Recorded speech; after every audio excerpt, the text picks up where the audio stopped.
Greetings, this is Abba Boda, and today is December 12th, 2021, and the title of today's podcast is You Can Be More Than You Are Because You Are. Now let me just read to you what I wrote earlier in the day that's relevant to this, starting now. There is a higher untapped potential, both within us and above us. There is a trap in the statement that you can't be more than who you already are, because people can misunderstand the deeper meaning and think they can't be anything more than what they identify with right now. Many people have a limited understanding of who they are, and it is by reinforcing this limiting belief that their spiritual progress is hindered. So what does that mean? I notice that there's a lot of people who call themselves spiritual and say, oh, we are one. I am one with you. I am one with the universe. And this is quite an admirable concept to actually believe that, and that's awesome. But then you have to ask yourself what is the universe that you feel so one with? Do you regard love and truth as the same? And many of them do. They just think it's all about love. That truth is love and love is truth. And as we've discussed in other podcasts, this is actually a limitation to believe that love is truth, because they are two distinct and separate concepts. Each are experienceable very distinctly. It's like saying that sour is sweet and spicy is bitter. No, they're different flavors, and it's very important to distinguish, because truth is experienced through the mind and love is experienced through the heart. So that's one example. So let's continue on. It continues. Independent will is very important. Spirituality is not about making others conform into a collective, but rather encouraging their individuality to blossom. And I know that there's a lot of parents that are guilty of this too, because they think they know what's best for their child, and so they try to enforce and limit what they can experience or what they can expose themselves to or what they do. And sometimes it's best just to love them and give them the freedom to go out there and to learn on their own and to make their mistakes, because the mistakes that we learn ourselves, we can only blame ourselves for. But the mistakes that we live that were caused by someone else, then we can blame somebody else for that problem. And that's something that you don't want as a parent, by the way. You don't want your child to blame you for something that you did because you make mistakes. Because we all can make mistakes pretty much, right? Until we're enlightened, at least. But more importantly than that is when we have others conform to a certain ideology, we're actually not fostering diversity. But let's go ahead and continue with this. It says, religion is governed often by dogma, rules, and restrictions. A philosophy, meanwhile, is just a perspective. It is a way of seeing the world. There are no rules except to remove the limitations in your belief instead of imposing the restrictions of new beliefs. In conclusion, whereas religion tends to be restricting, an empowered philosophy that prioritizes individualism is the opposite of restricting or conforming, but instead leads to complete liberation. And then it goes on to say, sometimes the deeper potential within us is buried so deep that it can take many years to excavate it. This is why it is important to have a goal to aspire towards, a goal that resonates with you. Not everyone feels called to be such a catalyst and instead wants to pursue a solitary existence or even a hedonistic one. Until you're able to strengthen your inner resilience and achieve equanimity of mind, then outside influences will definitely have significant sway in the course of your life events. That is why the first step, in my opinion, is to develop that steadfastness within you, your inner core that maintains your individuality. Instead of being weak-minded or no-minded, and dissolving your individuality into the collective. Rebel against it and make a stand for individual truth, not groupthink. So that's all of what I've written today, and I'm going to now just speak off the cuff candidly. I know when I was out today, and this is often what happens when I'm out, when you are coming from a perspective of being always attuned to this higher truth and bliss, you can notice and observe what is wrong with people. And I say that in the kindest way possible, because I don't come from a place of judgment. I just come from a place of, hey, I can see that there is something that they could improve about themselves. If they just looked at things from a slightly different perspective, they could be so much more empowered as individuals. And what I've observed these days is just that people tend to come at things from a very limited perspective. I know in this modern age, people are often absorbed in their phones, and I can be guilty of that also, but because I like to use my phone to post to Reddit, which, by the way, if you haven't checked it out, visit Reddit, and the sub is _ultimate, and you can find some other inspirations and insights. And if you want to contact me directly, you can, and I do my best to answer everyone personally.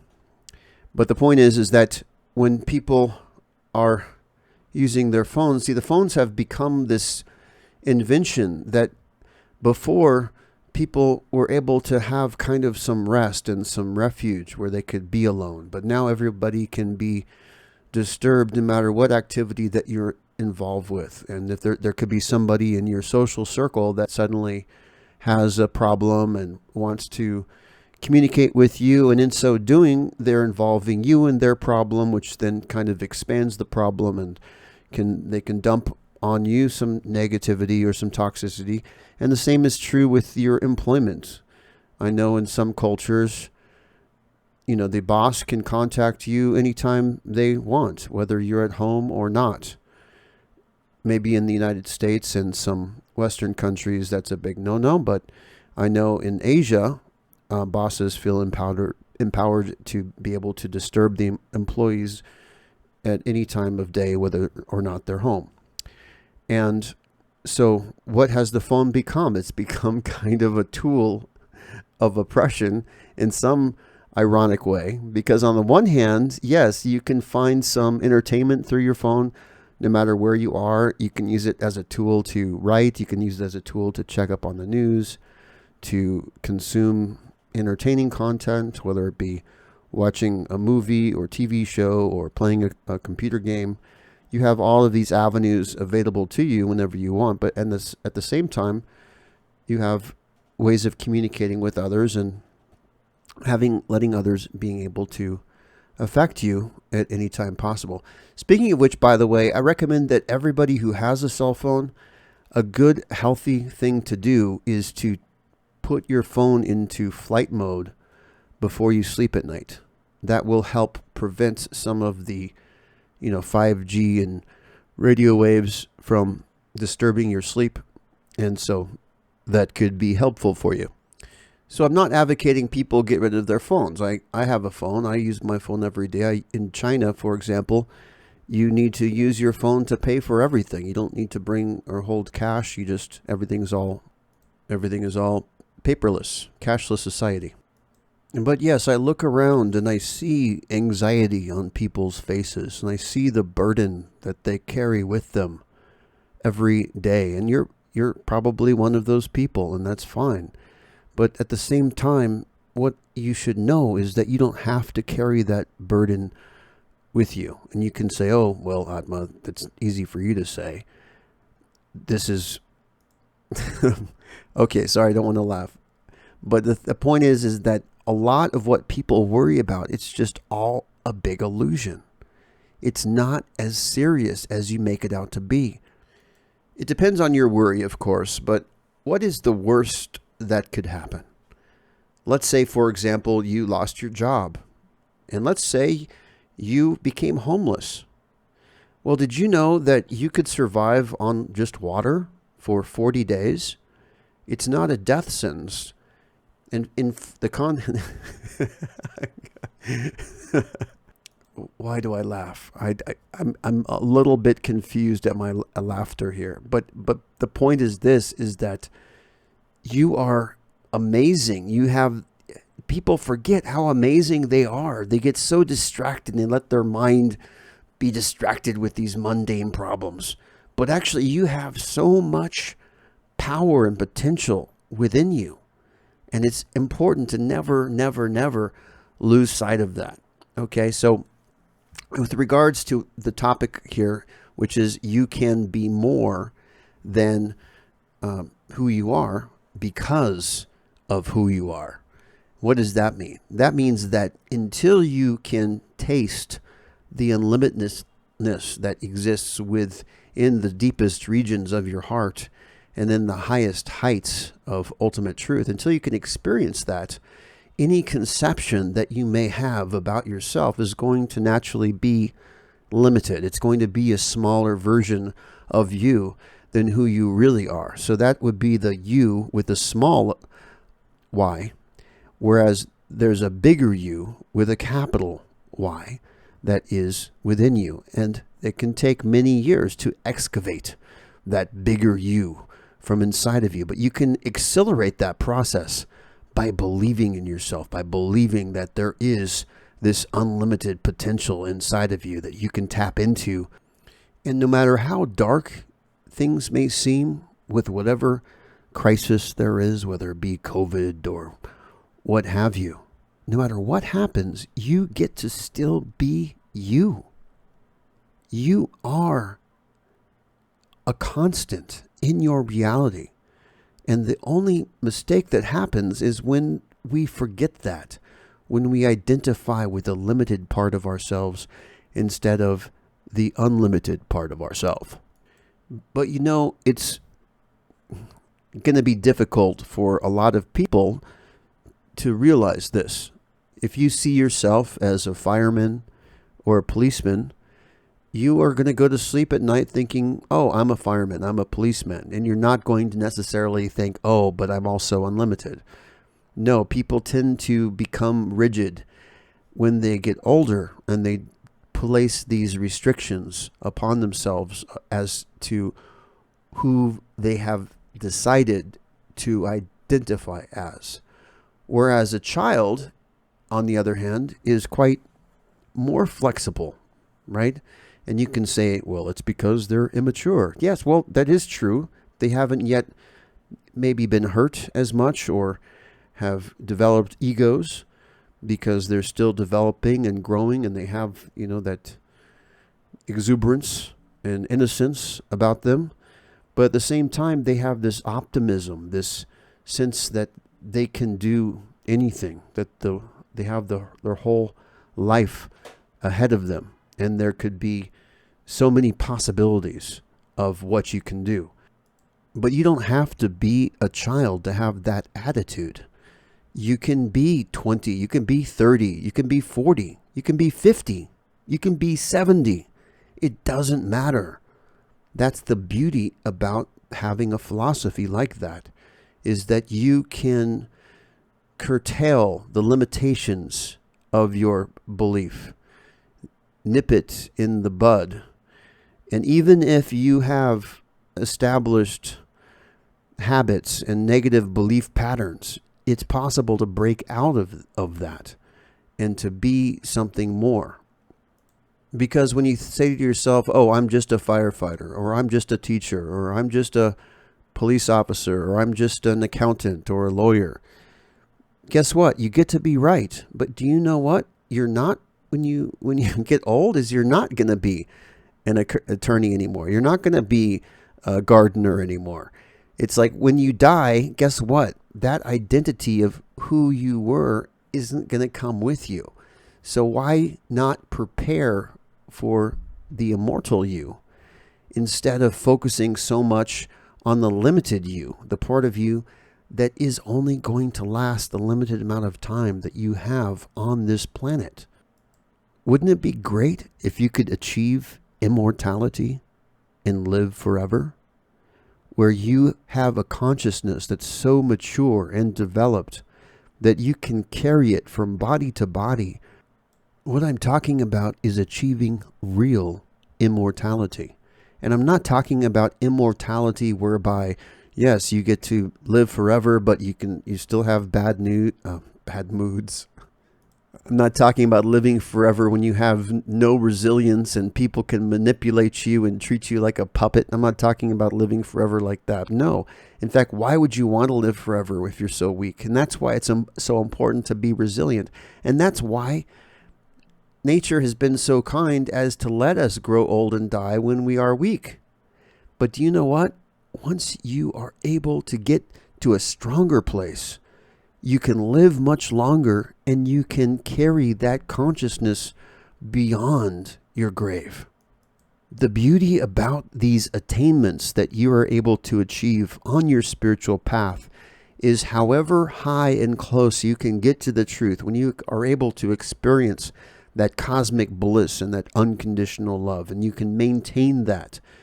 What I'm trying to say is that whatever attainments you're able to reach in consciousness, no matter if you die and you get reborn again in another life, in another body, you can easily regain your former level of attainments.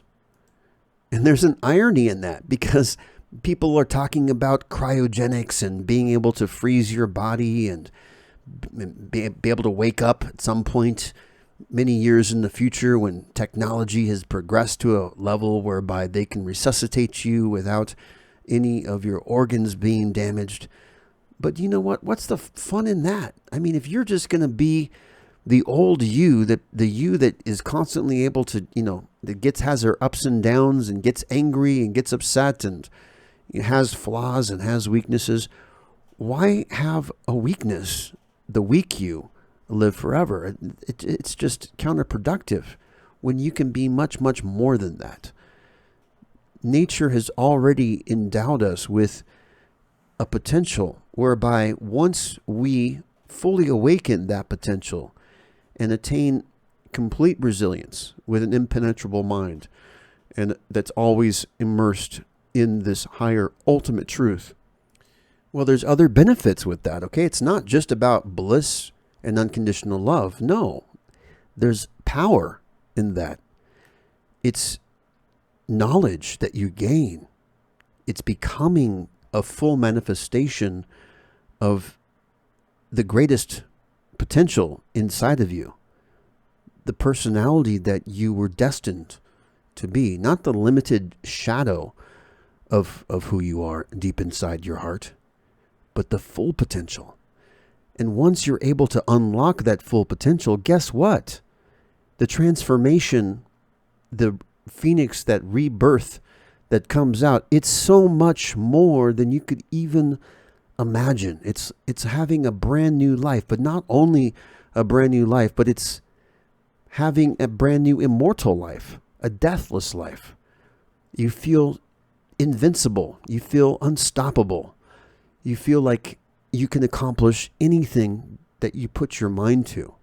And more than that, you feel like even death isn't a limitation, but a new beginning. That even death can't stop you. And you have no fear of death, because you know that the part of you that matters is immortal. That's the powerful part of you, is deathless. It doesn't need to be afraid of death. That love, that unconditional love, that unlimitlessness, it's endless. And what does endless mean? That means it's deathless. Even death cannot stop it. Maybe it could be interrupted for some years, but always you're able to return to that glory that's within you. And it's just so beautiful. And we are going to have such a wonderful time. People are going to be surprised at how amazing what's going to happen in our lifetimes. But we're going to wind this up. This is Atma Bodha signing off. And until tomorrow, have a great day.